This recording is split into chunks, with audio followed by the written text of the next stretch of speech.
안녕하세요. 마음공부, 몸공부의 현희입니다. 오늘은 개운법 2탄을 준비했습니다.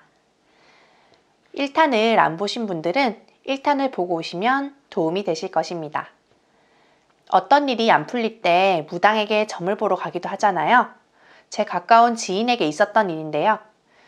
자세한 사정은 말할 수 없지만 어떤 일이 워낙 안 풀리길래 지인이 무당에게 물었답니다. 그랬더니 미래에 대해서 굉장히 부정적인 답변을 받았다고 합니다. 그 이야기를 듣고 저는 운명이란 충분히 변화될 수 있는 것이다 라고 이야기해주고 몇 달 동안 그 지인에게 참회 절운동을 해볼 것을 권했습니다. 지인은 간절한 마음으로 매일 새벽에 일어나 목욕재개하고 참회 절운동을 했는데 이후 본인의 환경이 서서히 풀려가는 것을 보았다고 합니다.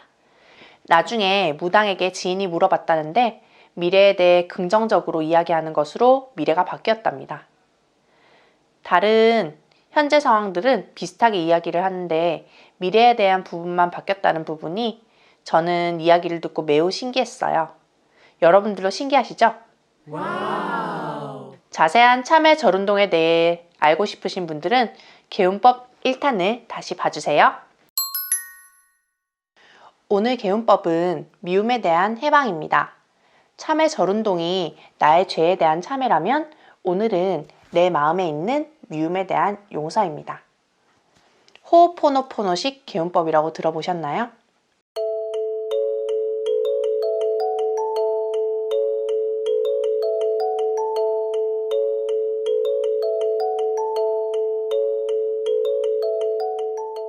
여러분들도 누군가를 미워해 보신 적이 있으시죠?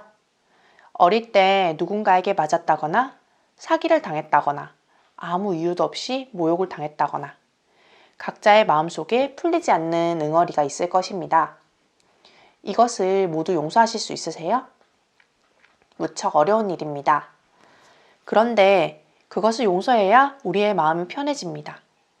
미움이란 족쇄와 같습니다. 날아올라야 하는 새의 발에 족쇄가 있다면 어떨까요? 마음껏 날지를 못하겠죠. 그래도 그 미운 사람들을 어떻게 용서할 수가 있냐고요? 맞습니다. 도무지 용서가 안 되는 분도 또 용서가 안 되는 일도 분명히 있을 겁니다. 도무지 용서가 안 되는 일이 분명 있을 거예요. 제 영상은 만약에 용서가 된다면 용서해 주시는 게 낫다는 겁니다. 그 미운 사람을 위해서가 아니라 너무나 소중한 나 자신을 위해서요. 그 미운 사람이 내 인생에서 중요한 사람이 아니잖아요. 그러니 우리가 미워하고 계속 생각하고 괴로워하고 그 사람으로 인해서 삶의 활기를 잃는다면 그 사람이 내 인생에서 중요한 사람이 되는 거잖아요. 제 말은 그 미운 사람을 내 인생에서 중요한 사람으로 만들지 말자는 거죠. 그럼 방법을 한번 소개해 볼게요. 매일 아침, 저녁에 침대에 누워서 소리내어 스스로에게 이야기해 보세요. 미안합니다. 사랑합니다. 나를 용서하세요. 미안합니다. 사랑합니다. 나를 용서하세요. 미안합니다. 사랑합니다. 나를 용서하세요. 마음 응어리진 게 풀릴 때까지 한번 이야기해 보세요. 미안합니다는 내가 잘못한 것에 대한 마음이죠.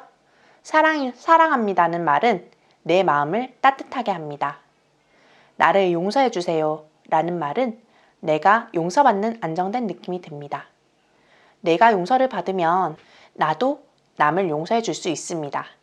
반대로 남을 용서해 줄 수 있어야 나도 용서를 받을 수 있습니다.